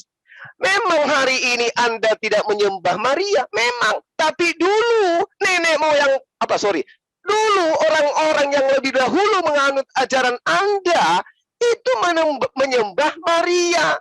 Nanti setelah konsili, posisi Maria diganti oleh Roh Kudus. Anda ini umur Anda baru berapa tahun? Tapi Kristen-Kristen terdahulu menjadikan Bunda Maria itu sebagai ibu Tuhan. Itu di konsili Efesus. Maria itu adalah Tuhan. Nanti konsili Konstantinopel tahun 722 Masehi, gereja mengganti, menolak Bunda Maria dalam sistem Trinitas, membuang Bunda Maria, lalu diganti oleh Roh Kudus. Apa kurang datanya? Tahunnya sudah kutunjukkan, tinggal Anda cari. Anda kan manusia Google semuanya. Tinggal cari itu. Jadi dulu pada saat konsili Efesus, Maria itu adalah ibu Tuhan. Dan sekarang Yesus. Anda mengimani 100% Tuhan, 100% ilahi. Yang melahirkan Tuhan Anda menjadi manusia siapa? Wanita. Siapa namanya? Maria. Berarti kalau Maria punya anak, anaknya itu punya sisi keilahian, berarti dia ibunya yang ilahi juga. Berarti Yakobus adik daripada Tuhan Anda. Berarti Zakaria itu paman dari Tuhan Anda. Berarti Yahya sepupu sekali dari Tuhan Anda. Berarti Elizabeth bibi daripada Tuhan Anda. Tuhan kok punya silsilah kayak begitu berkembang biak. Ini bidat. Ya. Jadi meskipun Anda mengatakan kami tidak menyembah Maria, tapi anaknya gimana? Anaknya gimana? Hah? Kalian tidak menganggap seekor ibu kuda sebagai kuda. Tapi anak kuda tadi Anda anggap kuda. Meskipun Anda tolak, tapi faktanya dia adalah kuda. Ini lucu. Anda tidak menganggap Maria itu sebagai ibu Tuhan, tetapi anaknya Anda anggap Tuhan. Ini yang rusak nih, yang di atas, yang paling atas, yang tumbuh rambut itu yang rusak. Anaknya dituhankan. Anak ayam dibilang ayam, tapi ibunya nggak dikatakan ayam.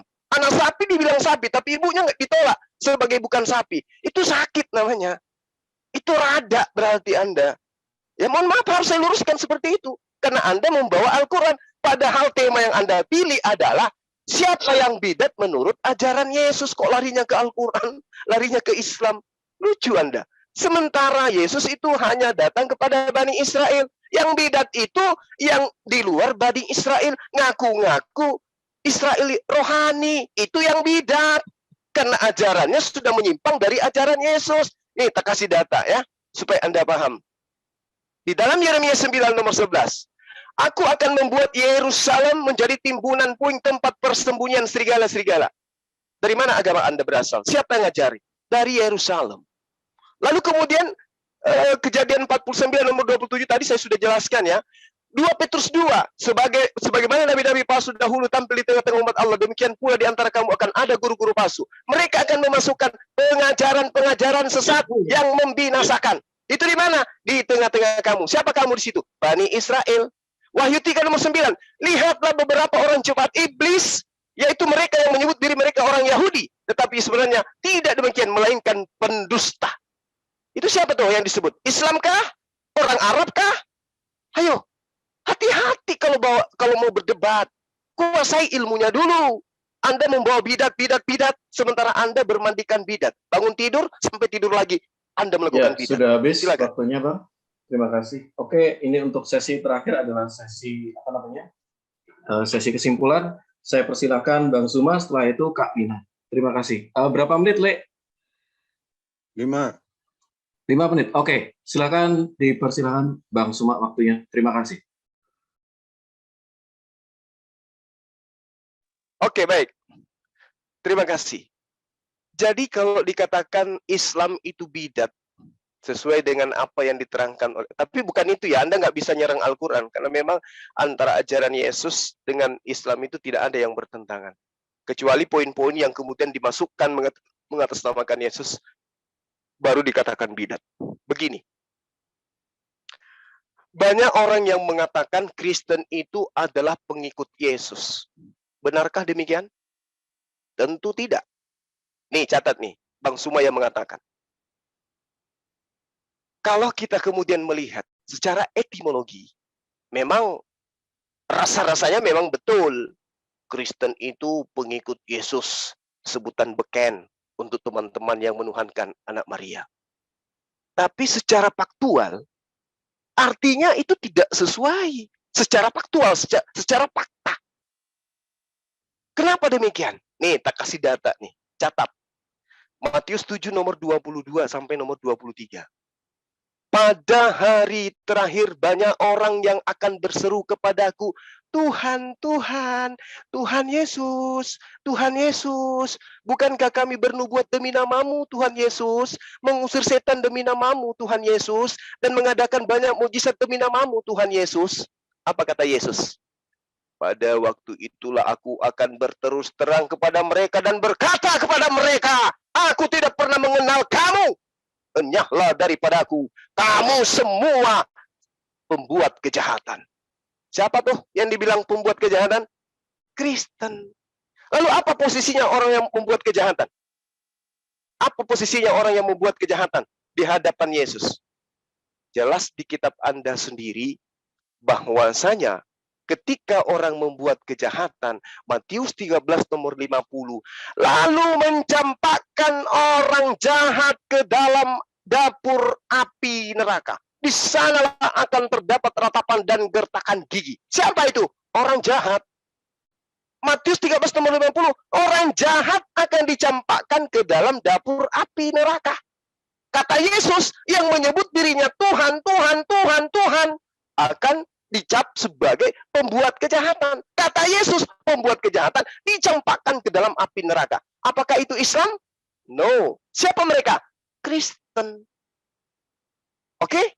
Nah, lalu siapa Kristen ini? Nah, kalau Anda mau mendudukkan ajaran Paulus dengan ajaran Kristen, barulah saudari Mina itu tidak bidat. Kalau standarnya ajaran Paulus, baru Dindaku Mina yang cantik baik hati ini tidak bidat, karena ajaran Paulus dan ajaran Adinda Mina setara, berpelukan, bermesraan sepanjang zaman. Kita lihat Kisah Para Rasul 11 25 26. Lalu pergilah Barnabas ke Tarsus untuk mencari Saulus, dan setelah bertemu dengan dia, ia membawa Paulus ke Antioquia. Mereka tinggal bersama-sama dengan jemaat itu 1 tahun lamanya sambil mengajar banyak orang. Di Antioquia lah murid-murid itu pertama kalinya disebut Kristen. Berarti Kristen ini pertama kali disebut karena mereka adalah pengikut Paulus. Jadi kalau Anda kemudian mengatakan Yesus itu adalah Tuhan, cocok dengan Paulus. Yesus itu adalah inkarnasi Bapa, cocok dengan Paulus. Yesus itu adalah penebus dosa, cocok dengan Paulus. Yesus itu adalah pribadi satu dari 3 pribadi Tuhan, cocok dengan Paulus. Tapi kalau Anda mengatakan kami pengikut Yesus, Pengikut apaan? Lo Anda menuhankan dia. Nyata-nyata di kitab Anda sendiri, enyahlah daripadaku, kamu semua pembuat kejahatan. Siapa tuh? Mereka yang bernubuat, bermujizat, mengusir setan dengan menggunakan Yesus. Agama apa itu? Agama Kristen. Bagaimana di pandangan Yesus? Diusir, Bo. Dianggap sebagai apa? Penjahat. Bagaimana tempat penjahat menurut Yesus? Dicampakkan ke dalam neraka. Di mana dituliskan itu? Matius 13 nomor 50. Bagaimana dengan Al-Quran? Khalidina fiha. Mereka kekal di dalam neraka. Jadi mau kayak mana lagi? Ya, hancur, hancur, hancur mina. Oleh karena itulah saya katakan, yuk selama masih ada kesempatan, mari menjadi pengikut Yesus yang benar. Dudukkan Yesus itu sebagai Nabiullah, sebagai Rasulullah. Sembahlah Tuhannya Yesus sebagai satu-satunya pencipta alam semesta. Mari yuk teman Kristen, kita murnikan akidah. Dudukkan Yesus sebagai utusan Tuhan, dan Tuhannya Yesus satu-satunya Tuhan. La ilaha illallah. Yesus Rasulullah.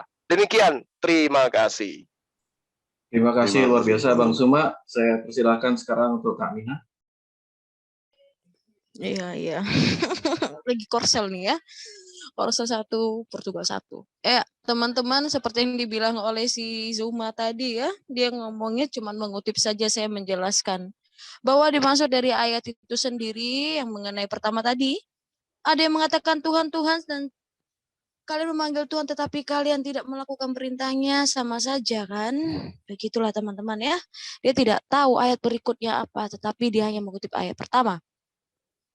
Kemudian dikatakan juga di Lukas 10 ayat 17, kemudian ke-70 murid itu kembali menjadi dengan gembira dan berkata, Tuhan, juga setan-setan takluk kepada kami dengan namamu.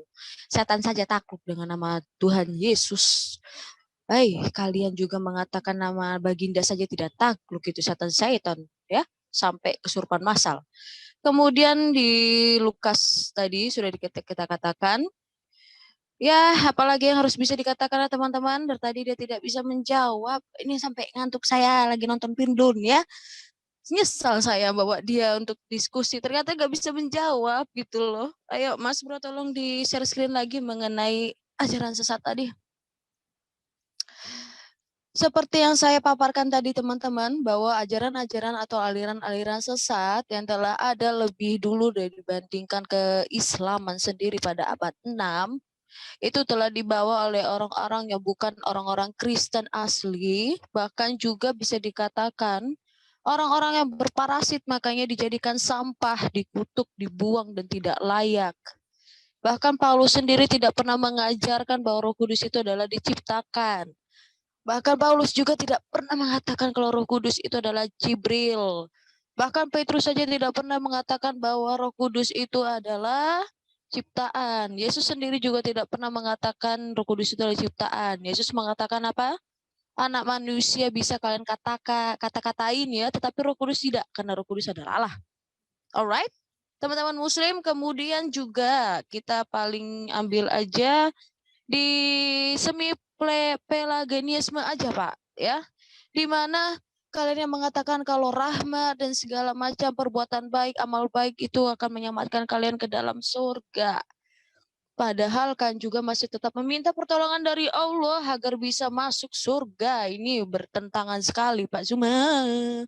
Dan juga yang seperti saya katakan tadi, Al-Qur'anmu mengambil semua apa yang telah disesatkan atau dikutuk. Dikutuk itu adalah sampah, benar-benar sampah, seperti muntahan orang yang kalian ambil lagi gitu loh. Jadikan. Nah, itu kalian ambil dan itu ada di dalam kitab kalian sendiri dan kalian imani. Kalian bisa berpikir sendirilah ya. Dan kemudian seperti yang saya katakan, kalau Allah adalah Maha Tahu, seharusnya Dia tahu itu adalah tidak sesuai dengan Dia. Karena itu adalah aliran atau pemahaman manusia. Teman-teman tahu arti ajaran? Kalau tidak tahu arti ajaran, ya sudah, wassalamlah, dengarkan saja kata Zuma. Bahwa apa yang saya katakan itu adalah kebenaran. Itu kata Pak Zuma. Saya mendalang juga Pak ya, wayang. Dan kali ini saya akan menutupnya seperti para host-host yang di TV. Seperti kita lihat, Pak Zuma ini tidak bisa menjawab secara gamblang dari imannya. Bahkan dia katakan, kenapa kamu tidak menyerang Islam. Justru saya tidak mau menyerang Islam sebab saya tahu apa yang di dalam Islam itu adalah semua yang telah pernah dibahas oleh konsili-konsili. Nah, tidak perlu saya harus mengimani apa yang ada di imannya Bapak, dan saya tidak perlu juga untuk bernarasi-narasi panjang kali lebar seperti yang Bapak lakukan tanpa mengeluarkan data. Tahun 381 itu bukanlah mengenai konsili untuk mengatakan sang Theotokos sendiri. Seperti saya sudah menjelaskan, Theotokos itu artinya yang apa? Jalan. Ya Pak ya. Yang 381 itu adalah mengenai Makedonius Pak. Yang tadi Roh Kudus. Aduh, Bapak ini katanya ustadz terkemuka, tapi tidak menunjukkan ustadz terkemukanya. Malah yang adanya bukan muka sih, tapi terbelakang gitu loh Pak. Maksudnya belakang dada atau belakang apalah, pokoknya di belakang gitu loh Pak. Gitu. Nah, saya juga mau tantang Pak Zuma mengenai sejarah keakuratan tokoh-tokoh yang ada di dalam Alkitab. Seperti saya nunggu-nunggu dari Pak Kingpin, belum jadi-jadi nih, baru 1 sesi. Katanya harus dibuat sampai 8 seri. Mau Pak Zuma? Saya harap ya Pak, benar-benar kali ini akan mau Bapak melemparkan data, bukan hanya narasi doang Pak. Saya juga bisa, ini saya juga nggak pakai data kan, nggak pakai PPT kan, saya juga bisa ngomong Pak. Begitu. Terima kasih. Salve Dominus Nobiscum, teman-teman. Baik, terima kasih teman-teman atas atensinya. Oke, gitu aja ya. Silahkan kalau mau di close dan lain sebagainya. Yang mau down, monggo. Terima kasih ya atensinya. Semoga teman-teman senantiasa sehat dan selamat. Mohon maaf jika ada kesalahan baik kata-kata. Mari kita sama-sama ya. Disclaimer bahwa ini adalah bagian dari diskusi. Begitu ya teman-teman. Baik, saya juga sendiri akan undur diri. Salam buat Bang Zuma, Kak Mina, Iya, dan Bang, Lay makasih Kaisar banyak. dan teman-teman lain. Mari, selamat malam. Malam.